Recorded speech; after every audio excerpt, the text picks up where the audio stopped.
سلام عرض کردم. احوالاتتون چطوره؟ آقا دستگاه زلزله نگاری موشکاف این روزا همینجوری داره سیگنال میده. چه سیگنالی؟ خب معلومه، الان خدمتتون عرض میکنم. اول بیایید با یه فلشبک مختصر بریم به چند روز پیش و یه نگاهی به گیج زدنهای علی گدا تو جمع نیروهای بارفتش بندازیم. ما رعایت ادب اسلامی، رعایت حرمت برادری در امت اسلامی رو نگه داشتیم. ما میتونیم عکس العمل نشان بدیم. عکس العمل های ما اگر بنا شد عکس العمل نشان بدیم خشن هم خواهد بود، سخت هم خواهد بود. اون چه شنیدید؟ مربوط به یکی از روزخونی‌های علی گدا بعد از فاجعه حج بود. نعل و میخ منطقه عظما رو ملاحظه میکنید. از یه طرف صحبت از ادب و برادری و این حرفا کرد، از اون طرف قپی اومد که های عکس العملمون خشن خواهد بود و سخت خواهد بود و میزنیم و میکشیم و از این حرفا. بعدم رفت تو کار سوت بلبلی. امروز 10,000 نفر از عزیزان ما هنوز در مکه و مدینه در مناسک حجن. اندک بی احترامی به اینها عکس العمل ایجاد خواهد کرد. عمل نکردن به وظایفشون نسبت به ابدان مطهر جان باختگان عزیز ما در حج عکس العمل ایجاد خواهد کرد. مراقب باشن، به وظایفشون عمل کنن. سوت بلبلی که میگم منظورم همینه، یعنی سوتیای زنجیره‌ای. آخه مرتی که مفنگی بی احترامی چیه؟ عربستان اونم جلوی چشم دنیا چه بی احترامی میخواد بکنه؟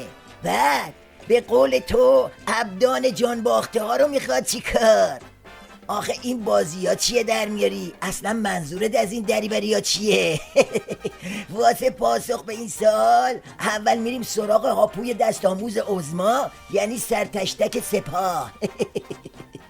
فرمانده کل سپاه قاطعانه و مقتدرانه در صورت ضرورت برای هر اقدامی در هر زمان و هر منطقه برای دفاع از عزت مسلمین و حرمت آنان به ویژه مردم انقلابی ایران در مقابل حکام ظالم و جاهل آل سعود آماده است و انتقام سخت این جنایت هولناک را از آل سعود خواهد گرفت. آها، یواش یواش داره یه چیزایی دستگیرمون میشه. پس اون جنگولک بازی های علی گدا واسه پوشوندن یه قضیه دیگه است. این پاسدار جعفری هم با این هارت و پورتاش میخواد نشتی پاسدارا و بسیجی های ریزشی رو بگیره. حالا اگه دنبال دلیل واضح تر هستید، حرفای شریعت نداری رو ملاحظه کنید که خودش تنهایی همه پرده ها رو کنار زده. کیهان شریعت نداری. آل سعود با کشتار حجاج در منی سعی دارد با جنگ روانی ایران را عامل کشتار حجاج معرفی کند. سخنان صریح و مقتدرانه رهبر این توطئه سعودی ها و فضاسازی های رسانه‌ای آنها را خنثی و با شکست مواجه و آنها را مجبور به عقب نشینی کرد. لذا با تأکید رهبری احقاق حق خواهد کرد، حتی اگر لازم باشد با واکنش سخت و خشن. خب دیگه حرفی باقی نمونده که منو گفت دیگه. میگه بابا روزخونی های علی گدا همش سوتی در تاریکی بود.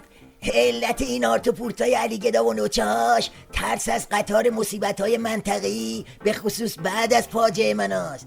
از رو شدن دستشون میترسن. بله رفقا، مولای زلزله نگار موشکاف نمیره، اون چنان زلزله‌ای تو راهه که نگو و نپرس.